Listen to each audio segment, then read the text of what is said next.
What's up, guys? My name's Cameron. Welcome back to another episode of the Red Devil Roundup, and today we are looking at United's very disappointing 1-0 defeat at home to Aston Villa in the Premier League yesterday, Saturday, the 25th of September, 2021, and I'm pretty fed up with, the current string of performances and the current string of results that we're running right now. I've been pretty patient, with the manager, with the team, with the performances, for the most part, mainly because we're getting results in the Premier League.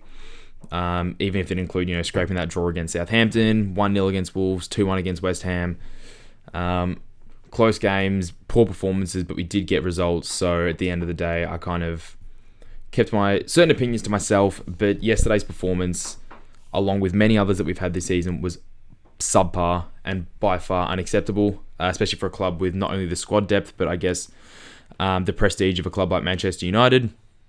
And I'm pretty much just, fed up is the word I would use to describe it, because I've generally been pretty positive, pretty supportive, pretty understanding. With the young boys game we lost, I thought, you know what, we had a pretty strong side. We copped the red card, probably could have won that game if we didn't. At the end of the day, we have a group we should get through, so just be patient, give it time.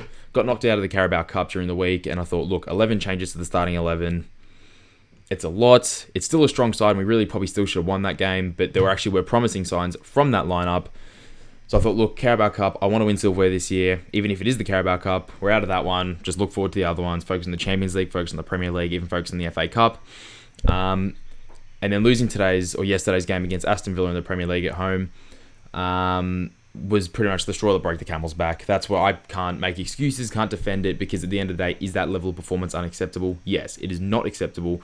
United shouldn't be playing that poorly, and results like that, it was only a matter of time before we lost a Premier League game. I thought we should have lost to Wolves. I thought we definitely should have drawn against West Ham. And I guess today we got what we deserved.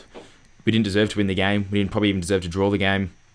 I'm frustrated about, obviously, the missed penalty and the way that we played, and maybe we could have scored. But overall, even if that goal was offside or whatever, with Ollie Watkins, which I'll talk about, but regardless, our performance didn't warrant the win anyway. It's not like we dominated for 90 minutes. We played really good forward, progressive football. We created lots of chances, and we got unlucky. We hit the post, we got blocks. We just weren't good. We didn't look threatening. We didn't deserve to score, and we did deserve to concede. And our midfield is going to be a massive talking point of today's episode, because they have been nothing short of subpar for the most part, other than maybe Bruno, throughout the course of the season. But that CDM role costs us week in, week out, and it shows. And Ollie still doesn't make changes to it. He still persists with McFred, which so many United fans are fed up with, myself included. And it just shows, it cost us results, and it's going to cost us points. And at the end of the day, it could cost him his job. He's the one that's making these decisions and persists with it. So if that's the way you want to, select your lineup, then go ahead. But at the end of the day, this is going to fall back on you, and it may cost you your job at some point. So, look, we're going to look at the performance and all that, and I'm just going to get into it now. So, look, I will look at the positive performances from yesterday, as poor as we were across the park. And for me, the three players that I think did their job quite well were David De Gea, Rafael Varane, and Aaron Wan-Bissaka. De Gea was solid. The header was good, and he was kind of obstructed by Watkins, who wasn't an offside position, but did he interfere enough for it to be called as offside? I think, yeah. I do think it could have been, but I'm not going to sit there and, piss and moan about it and whinge, because, therefore it could have been 0-0 and then we could have gone on to win. It was only a matter of time before we copped an L, and we did yesterday, and I'm not going to, we deserve to lose. So, look, I think De Gea did well. I think he made a couple of good saves. He was strong. That one when Maguire stitched him up with the back pass, and he nearly gave it back away, but then made himself big and shut down Ollie Watkins, who was one-on-one with him. And then the other save he made, I can't remember who was on when, Varane got beat, and he parried it away well. He was solid. He did his job. His distribution was good as well. There was one he nearly kick-started a counter-attack to Bruno when he absolutely launched it to our left wing, and Bruno was out there. So I think overall he did his job, and he played quite well.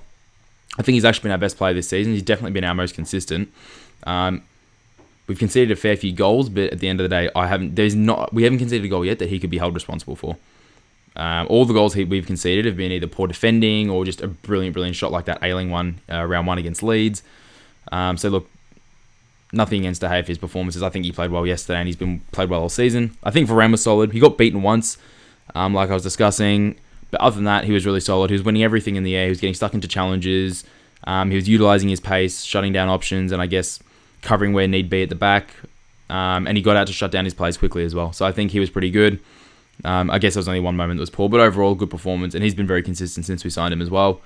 And And he seems to be loving life in the Premier League as well. Even like looking at interviews and stuff, like the way he talks about it, I think he's actually having fun playing football. It's a big challenge. It's a competitive league, but I think he's like just embracing that in his stride. Even if we are underperforming with a player of his stature at the back. And Wan-Bissaka as well will be the third player I'll discuss in terms of their performance positively. I think he was solid. He played pretty well. He defended well. He wasn't incredible, but he did his job. He was solid. And as far as, I guess, performances across the park went yesterday, that's about as good as it's going to get for us. So, yeah, I think those are the three players that played somewhat well. If you look at players that played poorly, I guess for so many different reasons, you can look at so many different players that we had. But look, I'll say, I think Maguire was a bit of a letdown. Fred was terrible as per usual. Scott McTominay, I did not realise, I actually forgot he was on the pitch from minute 45 until he got subbed off. I genuinely forgot that he was there. I didn't know if he touched the ball. I don't think he stuck a challenge. His first half was okay, but his second half after that was terrible. Woeful. Fred started well, but other than that, he was pretty disappointing. And those two just get caught out at the back, in front of our back four way too frequently. How often do you see that space in the midfield when... And it happens every single game. It doesn't matter who we're versing, whether it's Newcastle, Wolves, Southampton, Young Boys. Ball goes out wide, they can't start the counter-attack. Maybe Shaw or Wan-Bissaka or Dallo in this instance is isolated. But you see our centre-halves, who was, perhaps if it was Lindelof when he came on, or Maguire or Varane, they're backtracking with the fullbacks, but there's just a pocket of space that sits between our midfield and them that is huge. And that's where our CDMs need to be lined, because attacking midfielders, for example, if a player like Bruno was attacking that space against us, would get destroyed. And I guess when we come up against Manchester City, someone like De Bruyne, Phil Foden, they will eat that up. And I think it's something we need to address, and I don't know how we haven't addressed it yet. So I think, that defensive midfield role needs to be looked at, because I'd say they were both pretty poor. Greenwood, I was disappointed in Greenwood's performance. He did well to, I guess, get into dangerous positions, get the ball early, and he actually probably looked our most threatening player, but at the same time, his decision-making was off. I think there was a couple times he got into dangerous positions and he took too long, or he picked the wrong option to shoot instead of pass it. And it definitely could have cost us a couple of chances. And I think Pogba as well. Pogba playing left mid. When we're on, he's very good at left midfield. He creates a lot of chances. He got 4 assists at left mid against Leeds. But I think he needs to be playing more central, because especially with Fred and McTominay, their inability to just distribute the ball, their inability to get back and drop in deep to defend. Pogba plays left mid, but he spends most of his game covering central midfield anyway. So you may as well play him there, because he is so much more effective there, and he'd do a better job than Fred and McTominay. So I think, look, he was poor, and I think it mainly just comes down to the fact that he's always out of position when we play him as left mid, especially when we're underperforming, like we did yesterday. And then other than that, every other player I haven't mentioned was probably just stock standard. But yeah, so I guess thoughts on the lineup. We played De Gea, Wan-Bissaka, Maguire, Varane, Shaw, which is our stock standard at the back so far. Fred and McTominay as our DMs, Bruno at attack mid, Pogba left mid, Ronaldo striker, Greenwood right mid. That was my predicted lineup. I think myself, along with every other Manchester United fan, knew that's exactly what Ollie was going to pick. It's what he picks for just about every game if the team is fully fit. I don't know why, but he does. And I guess I'm disappointed. I'm disappointed with the lineup selection. I wouldn't say I was happy with it. I looked at the lineup and thought, God damn, not again. That was my initial reaction. And I guess you kind of knew it was coming. So, yeah, my thoughts on the lineup is just that it was poor. It just wasn't good enough. And it showed. If that was me, I'd be playing... Man, even Nemanja Matic. I would play Matic because at the end of the day, he just sits in front of the back four and sweeps. He doesn't push too far forward. He knows his role. His distribution is good. He plays early. He plays forward passes. And someone like that, him, Donny, whoever, would be much more effective for us in the midfield if we had Pogba and Bruno just pushing forward and one of those two just sitting deep.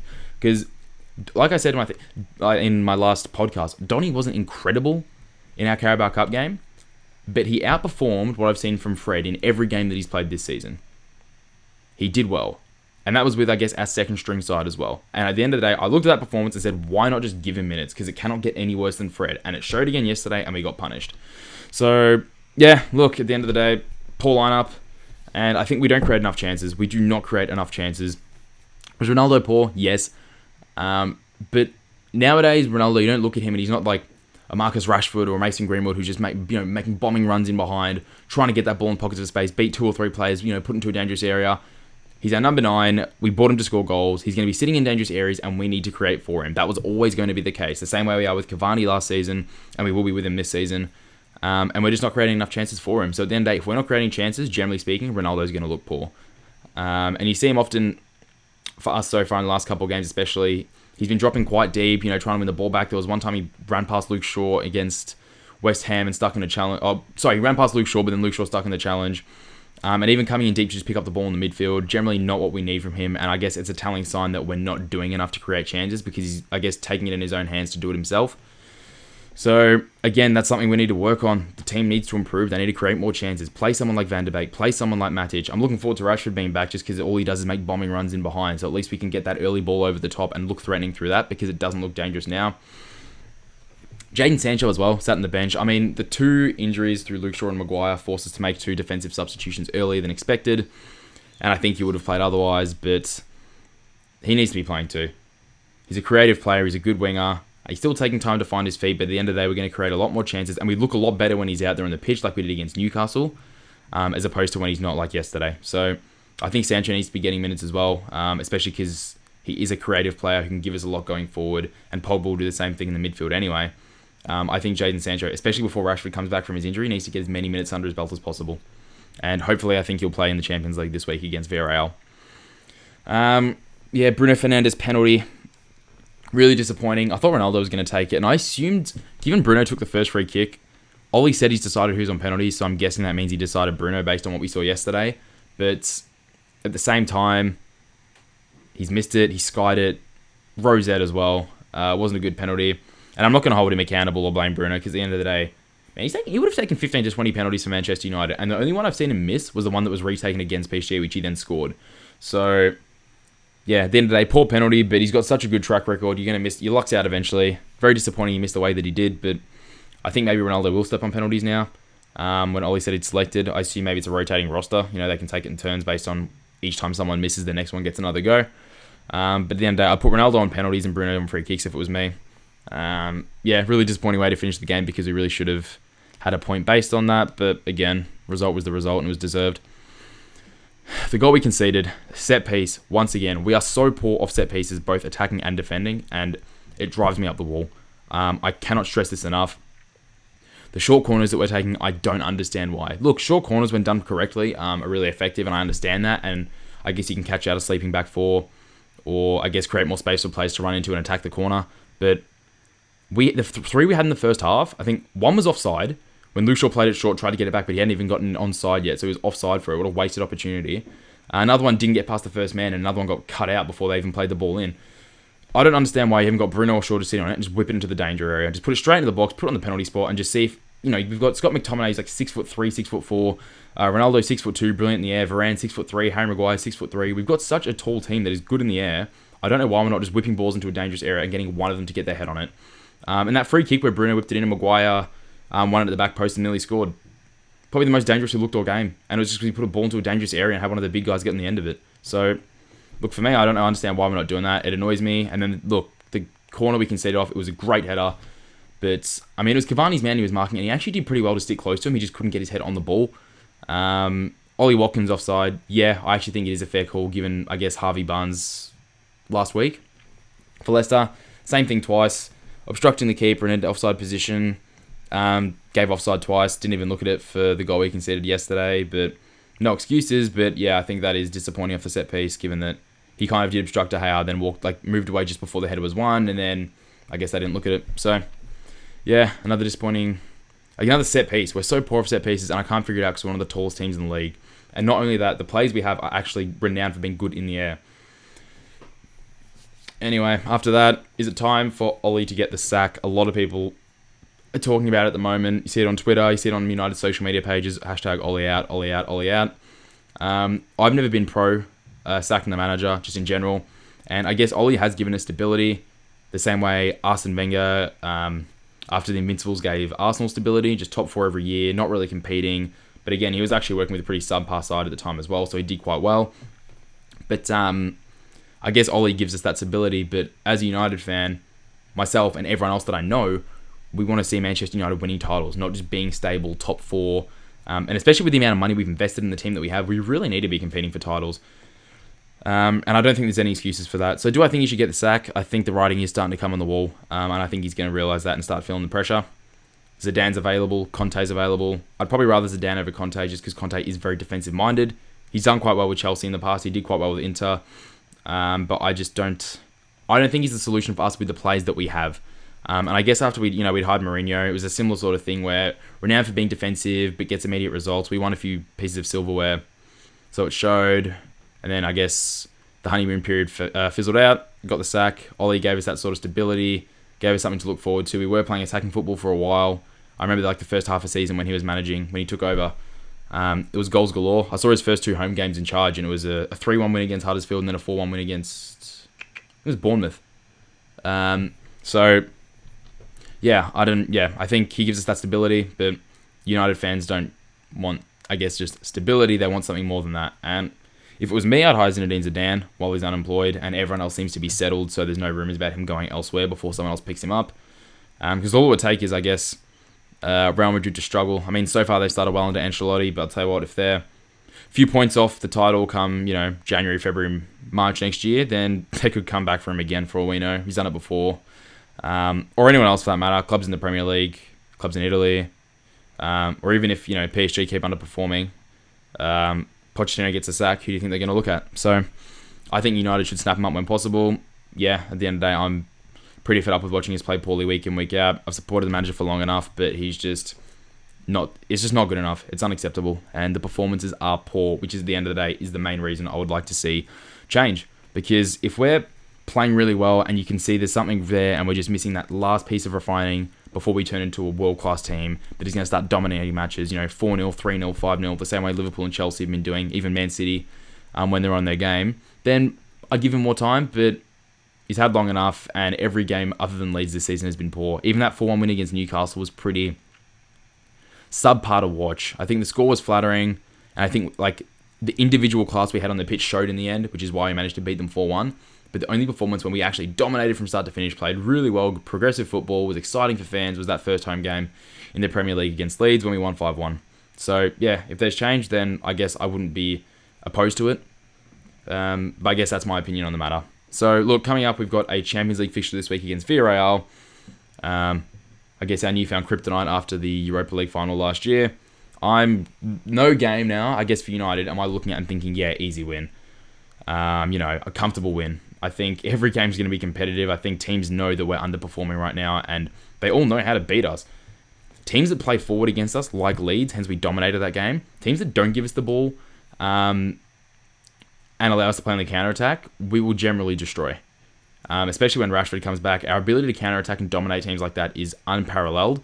But as soon as teams sit deep, play 8 behind the ball like Villa did yesterday, let us have possession our own half and slowly bring it forward, we're just out of ideas. We don't know what to do. We look most dangerous just when we whip it in and just hope for a lucky rebound or a header or, someone to be caught napping. But I assume Villarreal, they'll do their research and they'll know what's working and they'll see our string of results. And I assume that, along with everyone else that we verse, is going to play similar style of football and make it difficult for us. They're just going to give us the ball, sit deep, and it's going to be up to us to unlock that defense somehow. And then they'll probably catch us on the counter-attack. So, man, every expected result so far, I've said United should win. And I've only been right on, I guess, 4 or 5 of them. 3 that were wrong. So my expected lineup, I think he'll bring a strong lineup because he lost our first Champions League game. We need to win this one. So look, I think we'll see De Gea in goals again. He's been brilliant. He's been consistent, and it's not the Carabao Cup. He'll want to be playing that. So De Gea in goals, I think we'll see. Shaw's injured, so I reckon we'll see Tellez. Tellez was poor against West Ham though midweek, or at least poorer than Dalot. Look, I was thinking Wan-Bissaka at right back, Varane, Lindelof, and I think he'll actually persist with Dalot at left back. Midfield, God, I couldn't even tell you anymore because I looked at our performance yesterday and there is no way Fred and McTominay have any right to be anywhere near the pitch for our Champions League game. I would not be surprised if we play in both. But I'm going to be hopeful. I'm going to say Matic at CDM. I'm praying for Matic at CDM because at the end of the day, he can actually do the job of a CDM, whereas Fred and McTominay take it in terms of attempting to do it because they're both kind of box-to-box kind of CDMs. But neither seem to know the role ins and out. So Matic a natural CDM, and I think we'll play Matic CDM, Pogba and Bruno as our central midfielders a bit further up the park. Jadon Sancho on the left, Ronaldo at striker, and Mason Greenwood on the right. That's my predicted lineup. Could be right, could be wrong. I hope it is right, because at the end of the day, I think we play better when Matic is out there, and he's not next to Fred. So hopefully that is the lineup. My expected result, if that is the selected lineup, then I'll say 2-0 win for United. But if he goes with the McFred combo at CDM again, I wouldn't be surprised if it's a 1-1 draw or something like that. So those are my predicted results. Anyway, those are my thoughts on, I guess, yesterday's game. Pretty disappointed. But I guess there's plenty of football coming up with Premier League next week, another early kickoff. and Champions League again. So that's all for now, but thanks for listening, guys. I'll see you in the next one. Cheers.